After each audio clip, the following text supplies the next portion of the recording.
Ayan. Good afternoon, everyone. Welcome to the first catch up with Teacher Sixto. And we are here to talk about his book. And Teacher Sixto is a graduate of secondary education from Benguet State University. So he is a certified Igorota bang tawag doon. So he has published his first book. This is the Public Speaking for Beginners. Write, memorize, deliver. Teacher Sixto, kumusta? Good. I'm good. Very well. Okay. So, can you tell us something about yourself and your book, aside from those I have mentioned? Okay.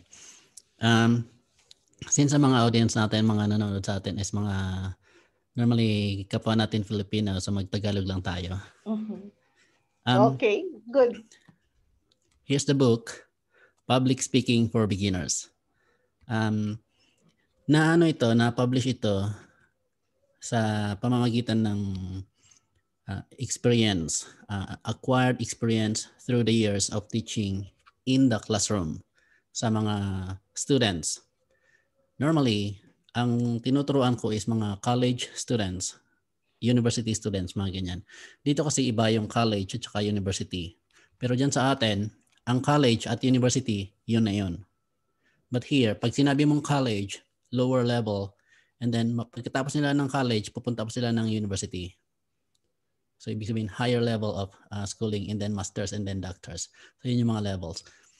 Itong book na ito is designed and nasulat siya sa years of experience ng pagtuturo sa mga learners about public speaking on paano sila makipag-communicate at mag-express ng kanilang sarili in front of the classroom sa harap ng kanilang mga kaklase. And personally, sa akin, is more on about, kasi passion ko talaga yung public speaking. Ever since when I was in the Philippines, dyan sa ating bansang Pilipinas, noong nandyan ako, noong ako yung nag-aaral sa university, yun talaga ang aking passion, public speaking. So when it comes sa mga Filipino subject, may mga talumpati, mga ganyan, mga English, speech, mga ganyan, doon ako na-excite. At gustong-gusto ko yung mga subject na gano'n. Something na may involved na competitions na mayroon kang haharaping maraming tao. Just like you stand in front of people and then express your ideas. Diyan ako na-excite sa mga ganyang style. Okay, challenging pala. Yeah. So may I ask, dagdag natin na, paano ka nakapunta ng China and how long have you been there? Okay. Noong 2005, meron akong mga friends na nagtuturo din sa China na friends ko sa Pilipinas, and then nababalitaan ko hot na hot yung China teaching noon. Parang parang yun yung hot commodity ngayon sa market. And then meron akong isang kasama sa church na nagbigay ng contact number ng isang agent. And then from there, kinontak ko yung agent, and the rest is history. Andito na ako sa China for how many years? 2006, napunta ako ng China. And then nagturo ako sa mga primary levels. And then from primary levels, napunta ako ng mga different na levels sa college, high school, even sa mga children, mga bata. So yeah. Happy 15th anniversary mo ngayon sa China. Ganun na nga yun. So it has been an experience, I guess. And last year, syempre, yung culmination nun was that you were able to publish your first book. So certified author ka na. So can tell us what your book hopes to deliver? Kasi yung subtitle ng book mo is Write, Memorize, Deliver. So parang threefold ito na pagtuturo sa mga bata na just basically public speaking. Is that it? Tama yan. Okay. na-design itong librong ito para sa 3 categories ng public speaking. Yung unang-una kasi, when I was tasked na magturo ng public speaking sa mga sophomore students, sa mga second year students. Kasi normally sa first year ng mga college dito, okay, university students, ang ginagawa lang namin is more on sa basic communication.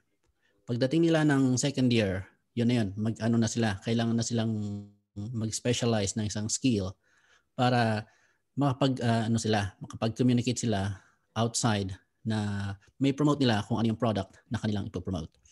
And then ito ay yun ang naging resulta ng pagtuturo. Paano? Unang-una, sa classroom, pag nagtuturo ako ng speech, nahihirapan silang magsulat. Hindi nila alam paano magsulat ng introduction. How do you write yung introduction ng speech mo? Di ba? Normally, ang ginagawa lang nila, tayo sila sa harapan and then sasabihin nila, "Hello everyone. My name is 62. And today I'm going to talk about," mga ganun lang style. So, parating ganun. For how many years? Parating ganun ang nangyayari. So, tinake note ko lahat yan.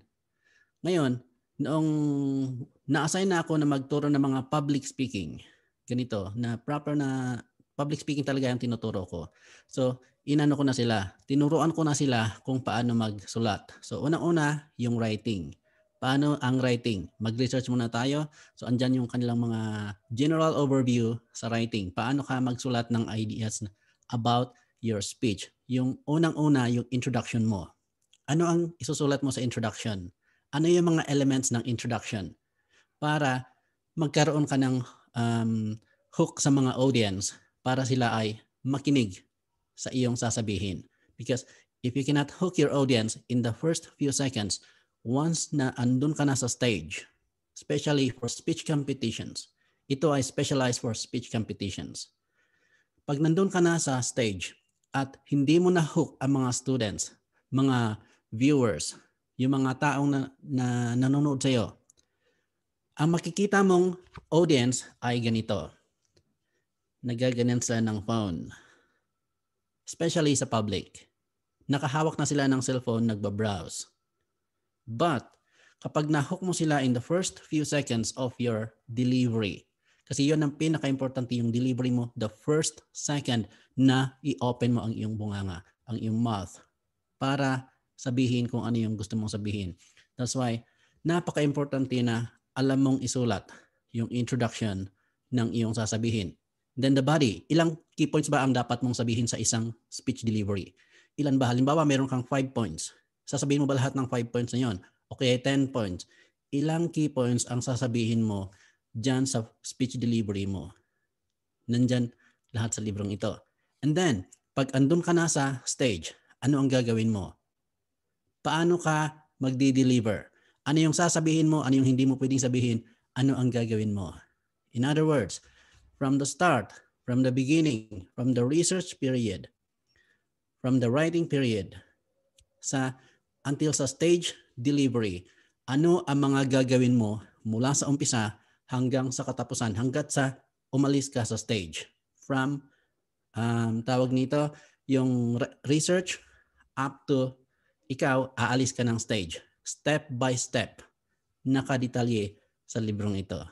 Right? Memorize and deliver. Yung second module nito about sa memorize is just some ideas kung paano ka mag-memorize ng speech mo. Kasi dito sa China, ang nangyayari kasi ganito. Yung mga students, napakagaling nilang mag-memorize. Diyan sila excellent. Bigyan mo sila ng task, memorize nila yan. Ang bilis nilang mag-memorize. The thing is, minsan, naapektuhan ang kanilang other subjects. So, paano mo i-memorize yung speech mo in the period of 1 week? Normally, meron kaming 1 week na na memorization period. And then next week, yun na yung delivery. Especially for speech competitions. Normally, sa mga speech competitions, ang hindi lang minimemorize yung mga impromptu na delivery. Ganyan. Pag impromptu yan, bubunot sila ng mga topic nila and then mag-settle down sila for 2 minutes para mag-organize ng kanilang thoughts and ideas in their mind.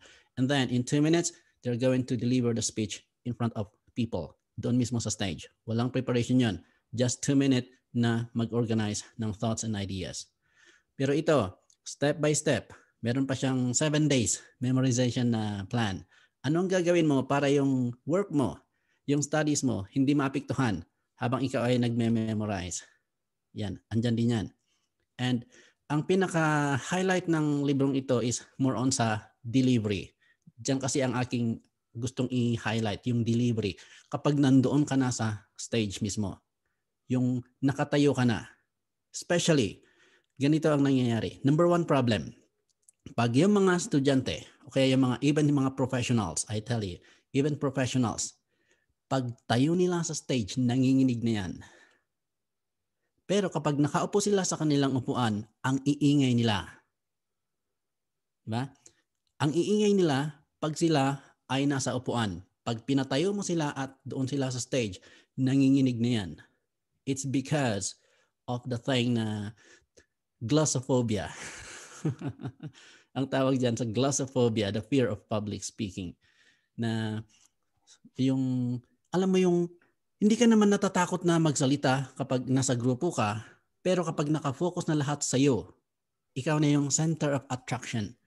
Nanginginig ka na. Yeah, kinakabahan na. Kinakabahan. Oo. Kinakabahan ka na because hindi mo alam kung yung sasabihin mo ay tama o hindi. So ang resulta niyan, pag nasa stage ka, nakakalimutan mo na yung sasabihin mo. Ano ang gagawin mo kapag ikaw ay nasa stage at meron kang sasabihin but then suddenly meron kang naalala na ibang bagay, nakalimutan mo yung sasabihin mo. Ano ang gagawin mo? Wala na. Oo. Andyan yan sa libro. Nakasulat yan sa libro. Every step of the way. Kung paano, ano ang gagawin mo mula sa research, sa writing, ano ang mga dapat mong i-consider, lalo na during delivery. Pag nakalimutan mo ang line, ano ang gagawin mo? You see, one example of this one is, nung nasa high school kasi ako, dahil mahilig ako sa mga ganitong bagay, nakikipag-competition sa mga... Every time na mayroong competition, andun ako. Yun, kasi naging kampante ako. So, nag-ask ako sa mga teachers ko, teachers, please help me. Then, nag-critic sila sa akin. I was so confident. Sabi ko, wala yan. Sisi yan. Diba? Pagdating ko sa stage, na-deliver ko yung aking first line. Napakagandang first line. But then, biglang nag-blank ang aking mind.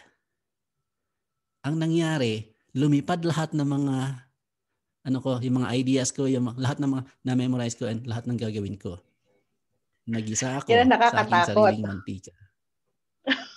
Yun. Anong gagawin mo pag ganyang sitwasyon? Andyan din yan. Oo, so exciting.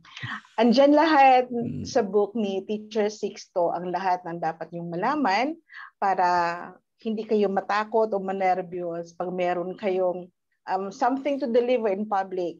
Lalo na ngayon sa panahon ngayon na puro tayo Zoom, di ba? So, that's still public speaking. So, we have to know the basics and we have Teacher Sixto to help us para ma-overcome natin yung fear natin na ganyan. Tuto tayo from writing to memorizing and to delivery. Okay, so this is just the first of the catch-up sessions that we have with Teacher Sixto. I hope na some of our buyers, some of our good friends will join us next time para mag-ask ng questions for Teacher Sixto. And then, so Teacher Sixto, may I ask from you parting message for our friends until the next time. All right. Mga kaibigan, kung gusto ninyong matuto paano magsulat, paano mag-deliver ng iyong speech, lalo na ngayon, it's pandemic time, is the best time for you to have your self-confidence na ma-develop at yung personality development. Ngayon, mag-join ka sa ating sunod na session para malaman mo whatever questions you have or na meron ka sa iyong mind na gusto mong itanong about sa public speaking and others, you can ask. We are here to help. And kung hindi namin masagot ang iyong mga katanungan, we will do our best na ibigay sa iyo ang mga resources para ikaw ay masatisfy. Thank you. Yes, okay. Thank you very much, Teacher Sixto, for that message and for the introduction sa kanyang book. So we'd like to invite you next time.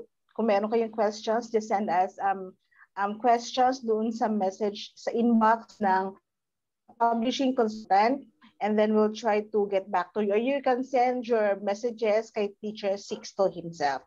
Okay, so until the next time, until next week, see you and bye, Teacher Sixto. Bye-bye, everyone, and see you later.